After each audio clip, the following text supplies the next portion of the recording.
Greetings from Bangkok, Thailand, and welcome to 30 Minutes Promoting Unity in Diversity with Wani Angerer in Moving Cultures. We have a wonderful and beautiful guest today, and she is a reference of movement, rhythm, passion, and soul. Her name is Kanchan Maradan. She is from India, and at the moment she is based in the UK. And she is our guest 257. So we are so delighted that she is adding numbers to this collection of talents. They are taking part in this virtual library where all of you can visit and hear the voices, you can hear their stories and get some kind of key words and key messages that can help you and might inspire you in your life and your daily activities. We are here today to promote unity and diversity.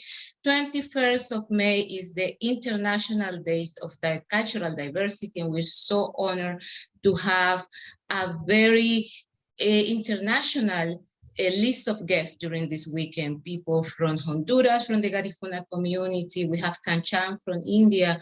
We had a flamenco dancer from Spain. We have an expert in ethnomusicology from Thailand. And tomorrow we're also going to have a Honduran Garifuna dancer with us talking about unity and diversity. So let's welcome Kanchan Maradan. How are you, Kanchan? I'm very well, Vani. How are you? Very happy, that you are here with us today. Me too. Thank you very much. And I'm really, it's a wonderful thing what you're doing. I mean, I was going through some of the interviews, like I heard, because I know Holvin from Mexico. I saw, we met in India. We met, yes, yeah, we were together, yeah. So, and I heard some of the other interviews. So it's a really, wonderful, project that you're doing. Very, very useful for anyone. I mean, as you were saying, it's a library. I mean, of experiences of different people, and I love, so I'll have to find time to go through, all of them slowly. And it's great that you have noticed the diversity on the guests and also the topics that all of you are actually covering. And I think this is the greatest things about moving cultures. That is about letting people know that culture is not only a manifestation of a society, it's something broader. They have to do with everything we do in regular basis, and that actually start to take a body that embrace so many people. So the first question we have for you is to know, who is Kanchan Maradan? I'm still finding out. I haven't finished. So I consider myself like an eternal student, wanting to try different things, and but okay, start from the beginning. I was born in India, in the great country, India, with such cultural heritage. I'm so proud of that, of my, roots. And, but also, I mean, and then I've lived more than half my life abroad. I'm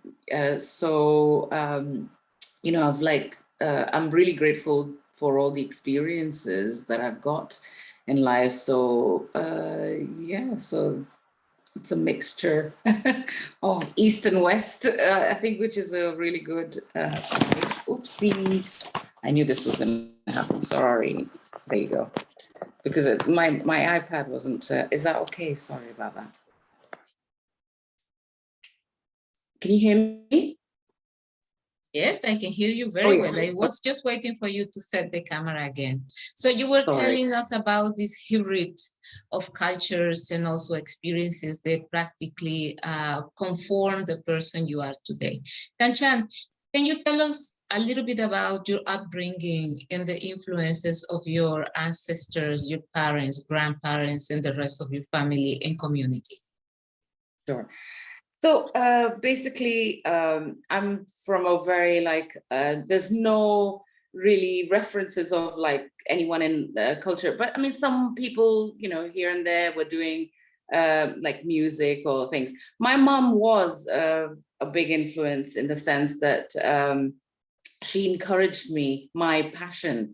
I was passionate about dance since the childhood. Like, you know, I used to like go, like, you know, in those days, we didn't, there was like just very few televisions. So I remember because my mom was a single mom bringing me up in Mumbai, born in Mumbai. So basically we couldn't afford a television even. So I used to go to my neighbors and watch, you know, once a week we would have a Bollywood film. So my passion actually started from like the folk, you know, festivals that we had. And then I used to see a few dances there, like the folk dances. And then also Bollywood. I don't like to use that word Bollywood because it's a, you know, I feel it doesn't have its originality. You know, we're kind of borrowing from like Hollywood, and like, because it's from Bombay, they've done it into, but anyway, it's known as Bollywood. So that really kind of, you know, we saw dances in films, you know, and that's where it started, my passion.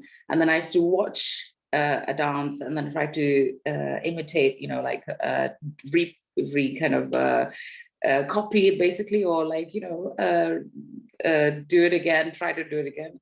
And and my mom saw that I was good at it, and people who would watch me doing it, they would say, yeah, she's, you know, she's got a talent.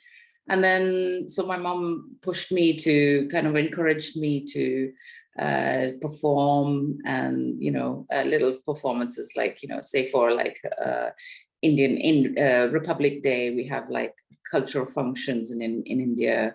So, you know, after the independence of India in 1947, we hold these cultural events everywhere.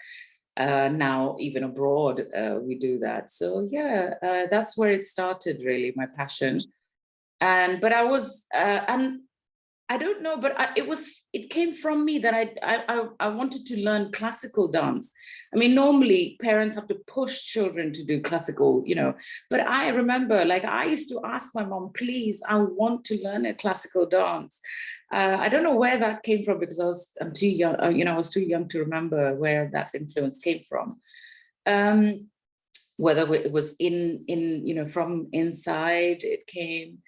But I remember one thing, that my mom couldn't afford, being a single mother at that time. And then finally, when I switched schools, I moved to another school, and my mom was in a better position at that time. So then she, you know, kind of put me into classical dance. And there were two choices. There was Bharatnatyam or Kathak. You know, so at that time, I didn't even know that we had like 7 classical dances just in India, you know, that's such a rich cultural heritage. So I kind of chose Bharatnatyam at the time, because most of my friends were in Bharatnatyam. And but Kathak was going on in the corner, and I used to watch it, and I remember, like, you know, I used to copy the steps when I would come home. I would practice it at home. And so you see, I mean, like, life has this wonderful way of, like, you know, taking you, when you look back, you can see how everything's, like, you know, connected. And so finally we moved from India to England when I was just starting to be a teenager, like 11, 12 years old. And at that time, we came across a teacher of Kathak rather than Bharatnatyam. So then that's how I came into Kathak, really.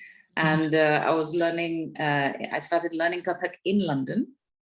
And so that was like, just as a hobby, once a week, I was doing classes. I never thought that I would become a professional one day.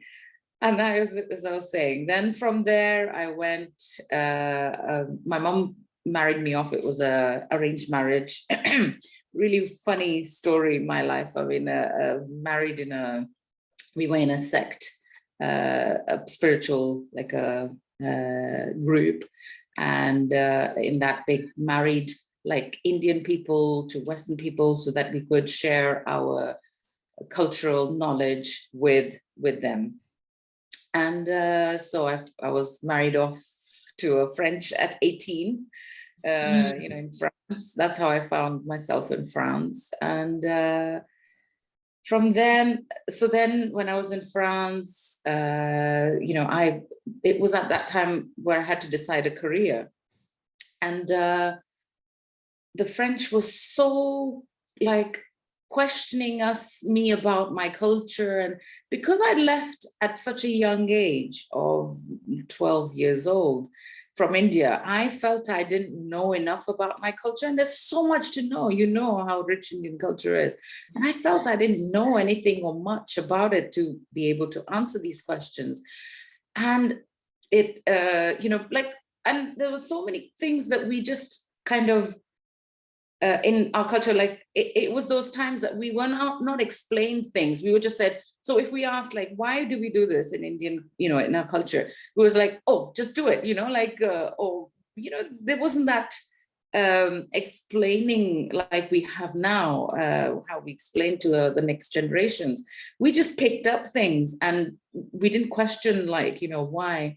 So the French made me question, these things about my culture, that why do we do this? Why do we have that? And so that made me curious about my culture. And it made me curious also to find out more about my roots, so that's where I then decided to take the, dance, Indian classical dance as a career. So yeah, that's how I came into, taking that.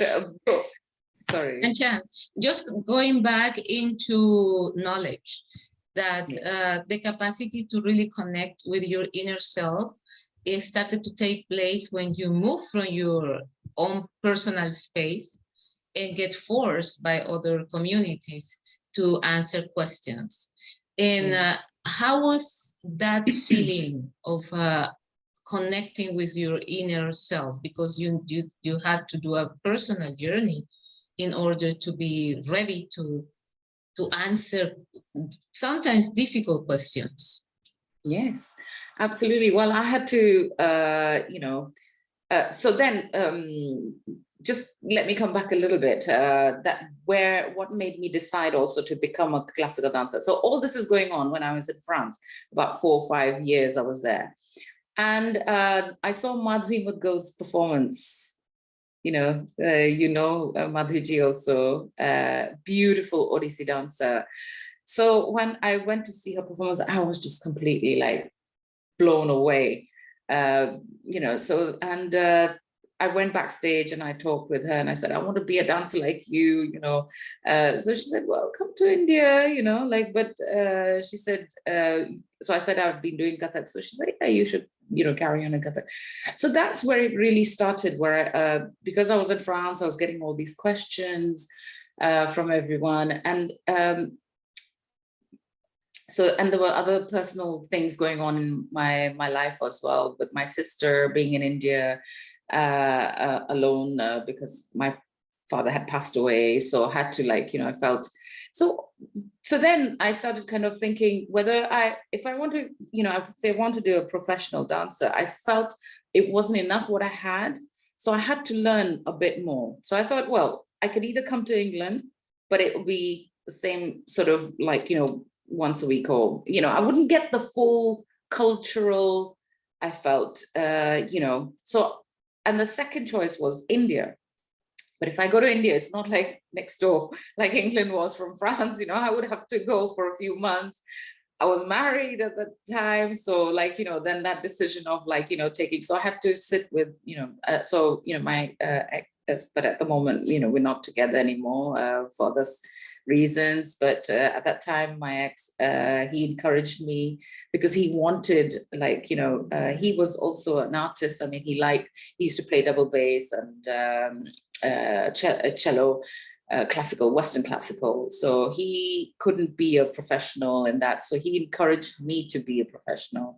So I was imagining, okay, I'll go for 3 years to India, come back, I open my school in France, Indian culture, and dance and everything. So that's what, you know, I decided to go back to India to get the full, like, you know, in search of my roots, really, to get the whole cultural. So that was the difficulty, where I had to sacrifice, you know, certain things to achieve that, really. Yeah, it would be fantastic if you take us through your experience back into your culture, because that was a re-entry moment. Yeah, absolutely. So it was like, you know, so I had to first find a guru. So, you know, who take me for maybe 6 months, you know, so I had like 3 numbers, and that we didn't have internet, you know, so I had about, somehow I got, I think through the embassy in France, I got 3 numbers. I think it was Bharti Kala Kendra, I remember, Uma Sharma ji's number, and maybe Kathak Kendra also. And then I rang these people. So they were like, the institutions were like, we can't take you less than a year. So then I got hold of ICCR number. So I called ICCR, and from there they said, oh, have you seen, you know, there's Prerana Shrimali in France at the moment. Have you seen her performance? But she was in like Nice, I didn't know. So then from them, they said, well, get in touch with, you know, they gave me the contact of Gandharva. And then I like see how connections happen. Madhavi ji was actually teaching in Gandharva. So that clicked in me. I said, okay, you know, so these like, you know, little connections, you have to be really like open in your, you know, like an antenna, like, you know, to get these little messages, like I think that come from the universe. They're very, very subtle, but, you know, so I made the connection, and then I said, okay. So then I got in touch with Prerana Shrimali ji, my Guruji, and then by the time it was like, she was like maybe the 15th or 20th phone call I was doing to India. And at that time, we didn't have these, you know, it was a cheap calling India. So I remember, I mean, I think Guruji also remembers she said, it was so funny that when I first rang her, and I was like, hello, I'm from India, and I'm like, my name is Kanchan, and I want to learn Kathak dance, and I want to know, I mean, like, you know, your fees, and will you be able to teach me just 6 months? I was like, blah, blah, blah, blah. So she was like, okay, just calm down. I said, no, I have to know, you know, before I come. So she said, no, come to India, and then we'll talk about it. No, I said, no, I need to know first, you know. So it was a really funny situation. And then when I got there, I was like, with the red kumkum, she didn't expect someone like that at all. So she still says, you know, like the way you came to India, you know, I was like taken back, because a girl coming from Europe, you know, and with a red bindi on her head, and like, you know, so yeah, it was interesting. Kanchan, but now that you Yes. mentioned, you know, how synchronicity takes place, because there is always a divine purpose that was imprinted on you. And I think with the time you realize it, there was more than a dance experience, the one that you have to actually complete.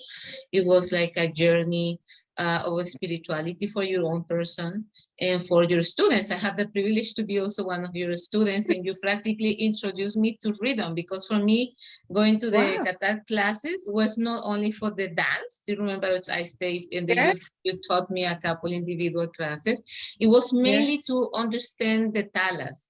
And I don't think I would have been able to really connect to understanding Indian classical music without your support, because I understand music through movement, you know, because I'm also a dancer, and singing without knowing rhythms and styles becomes very foreign. You know, I talk about foreign on the styles. It's true, I come from Latin America, but being in India, there were many things that they didn't make sense because the tradition was different, and you managed to walk me through that experience.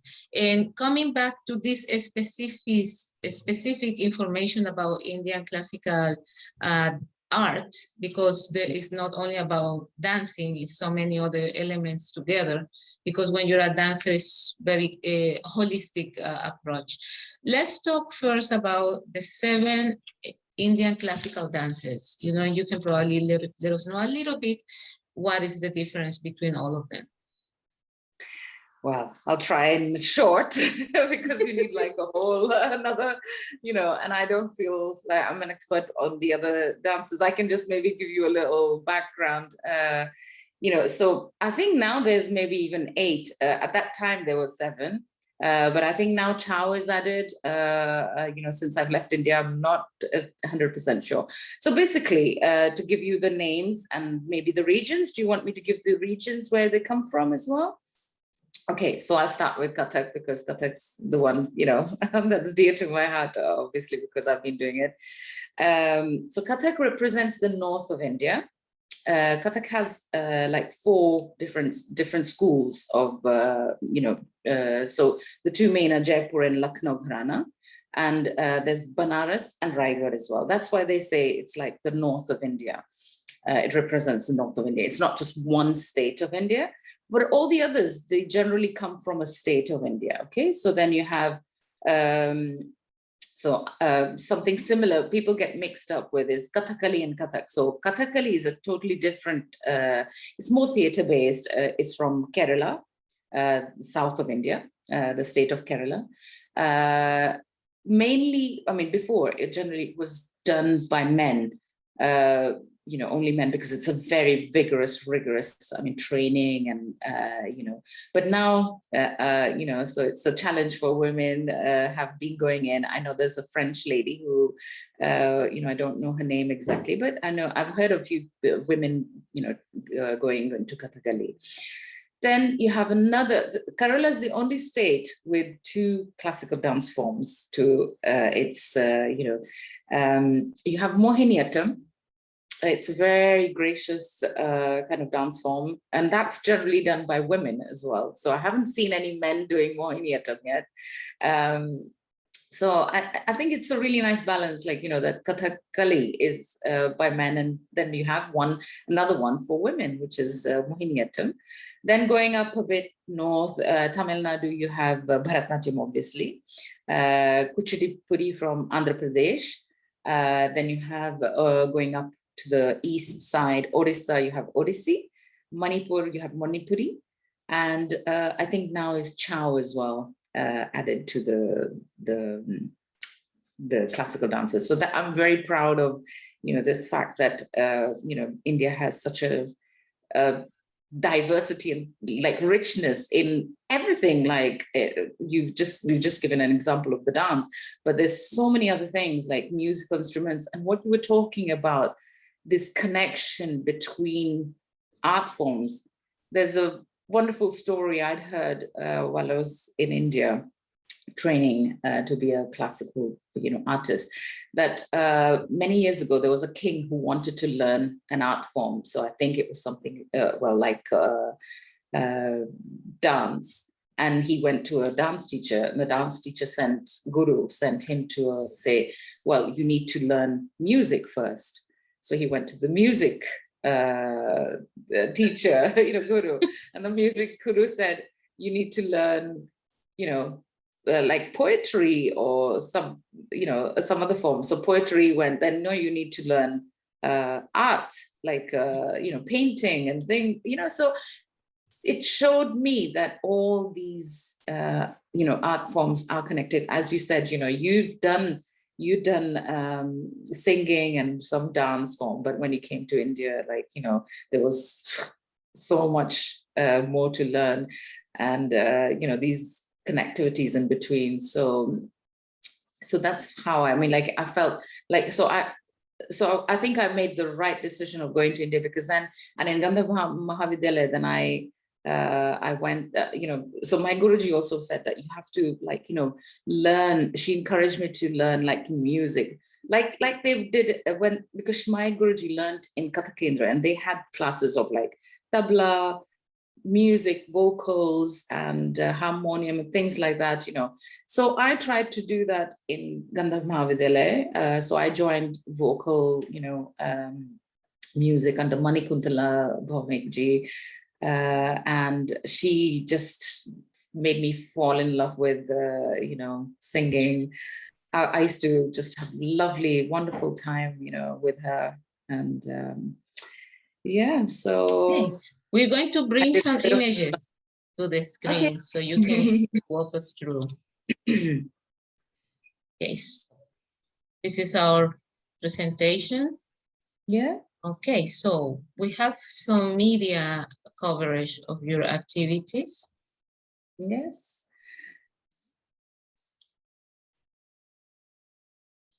And here also.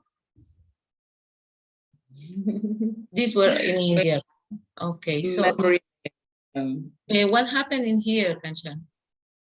Yeah, well, this is a photo session we did for a project that we did with my very good friend Gelly Berg, who I met in England once I came here, and she's a very dynamic person, doing a lot of things with culture, unity, as you were saying, in diversity, because she founded the Lingua Franca World Community, which is now like a CIC company. And she invited me to be a board director in that. And so this was one of our projects, her projects was her idea, basically, called Behind the Silken Veil. And so it was like women and, the power of women. And we did a whole show. So it was like me doing Indian classical dance. There was a a dancer from Uzbekistan. I think it was Uzbekistan. I'll get mixed up. And there was a dancer from the Middle East, a belly dance also. So we did a fusion where we came together, and then our own individual styles, and then we did dances together as well. Beautiful. So that was Behind the Silken Veil. The following photos I'm going to show practically are in your Kathak performances, so I'm going to pass them a bit quick, and you can start talking more directly about the technique and the tradition. Okay. So this is a photograph of a performance I was doing in Brazil when I was there as an artist in residence, and it's Jaipur Gharana. I do Jaipur Gharana Kathak. That was that. This was again in Brazil. This is another show in another place. I can't remember the exact. Sorry, let me come back. Okay. This is important. Okay. Yeah, this one is actually, we did a fusion between Brazilian music and Kathak, because this was where, like when I was still in Brazil, but I'd come over to England and Europe to perform. And we did because I was in Brazil, we found some musicians, and we did a fusion between Brazilian, because I like to work with some similarities and how we can come together, though showing individuality, but also how we can fuse together. So yeah, this was a show I did in Manchester in 2010. That was also part of it. This was like my traditional piece that I was doing, Kathak. And then the second half we did was like the fusion between Brazil and how to show the audiences, how you can fuse, do a fusion between classical and, other dance forms as well. This was Brazil as well, just before Kashmir bouquet we did with hundreds of just normal, how do you say, citizens who passionate about dance. So this was that. This was in a fashion show. I did a little piece of Indian, I think it was a wedding, Asian wedding show. So they invited me for this was Ivaldo Bertazzo, you can see in the middle, who had invited me to Brazil as an artist in residence. And this was she's a Marilia Pera. She was a very famous Brazilian actress who was part of another show called Noe Noe we were working on. We did a whole musical, and we did about 200 shows of that. It was really exciting, amazing times as well. Fantastic. So, and this was my first performance with my Guruji in India. We were doing like on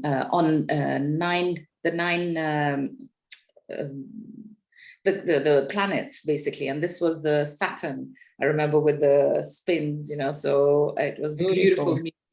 Shubha Mudgal, and yeah, so these are all great memories. I think this was again Brazil. One of my that's also in Brazil, where I'm doing this is Kavit. This is a piece called Kavit in Kathak, where it's like poetry in rhythm.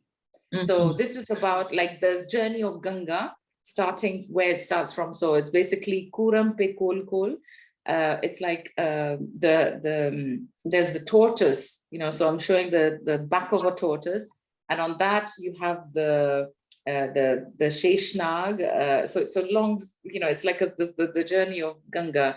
I don't know if we have time, but otherwise it's that. Yeah, actually we had 4 minutes to conclude our conversation, but we are practically reaching to the last message. Here you are in a... This is Purnamada, I think it's Guru Vandana or the Purnamada shloka, where it says like everything is one, everything is complete.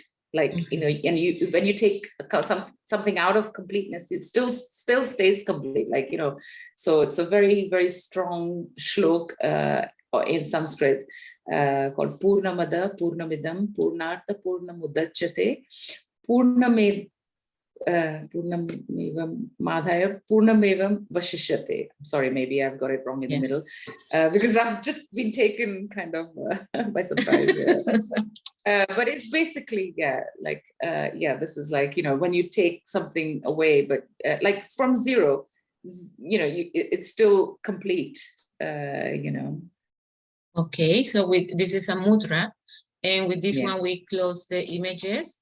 And now, Kanchan, we're going to ask you to please give us a message to society in relation to diversity, inclusion, and participation. Yes, with all the things happening in this world, it's, the wars, I think, and other misunderstandings, racism, all this. This is because of like lack of understanding. And so, my message is for everyone to like really, be open about other people's cultures, about other people, everyone has a story.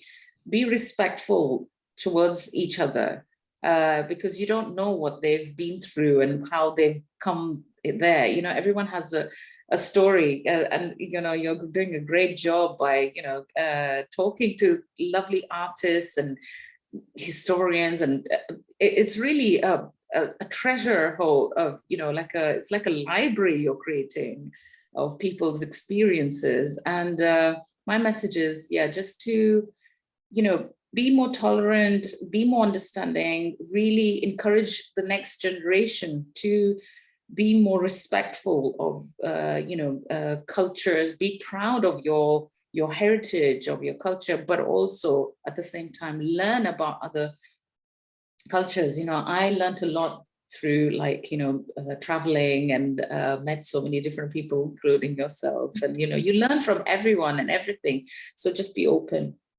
Kanchan, thank you so much for promoting unity and diversity, for growing and also allowing others to grow by your side.